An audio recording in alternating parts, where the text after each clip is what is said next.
You said it's a special night. Mom squatted in a deep plie to meet me at eye level. Clara, at the end of the night, you can have one piece of candy. One. But the rest is going in the trash. Candy is like poison for your body. It's full of sugar. It doesn't taste like poison. I clutched my bucket tightly, feeling defiant. Everyone else gets to eat it. I don't care what other children are allowed to do. Her voice was hard now, and she was hovering in front of the Chan's door, as if she was reconsidering letting me knock. I haven't had a chocolate in nearly 5 years. She said this with pride, as if it was an achievement to be respected. I blinked at her, confused and unsure how to respond. I like chocolate. I didn't know why we got dressed up to trick-or-treat if we were going to throw it all out. Mrs. Cooper says it's wrong to throw out food, I said, feeling bold.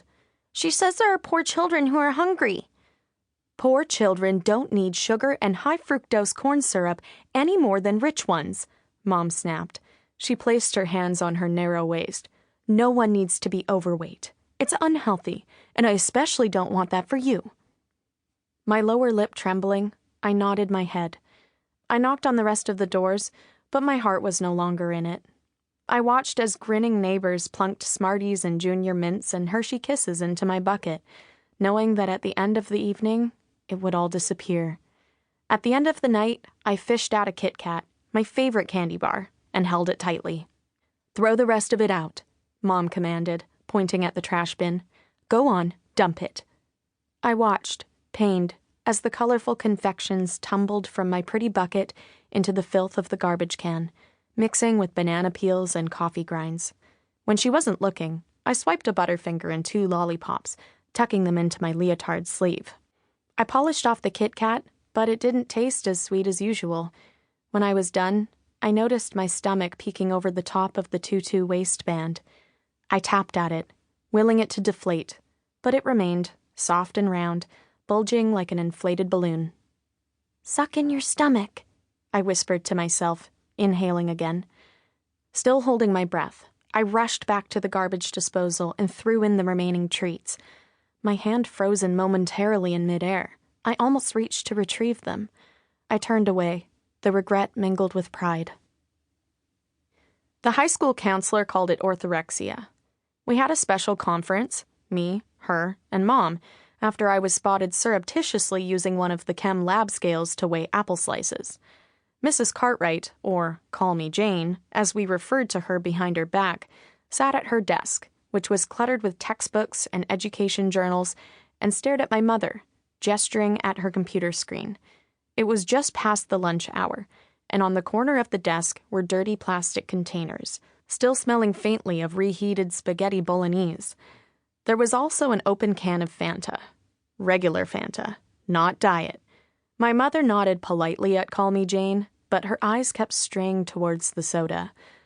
Clara eats, but she's unhealthily preoccupied with what she's eating and the amount. Call Me Jane leaned across the desk, shuffling papers in an effort to clear some space. Orthorexics typically obsess over whether what they're eating is healthy and pure. They over-exercise. Clara exhibits all these behaviors.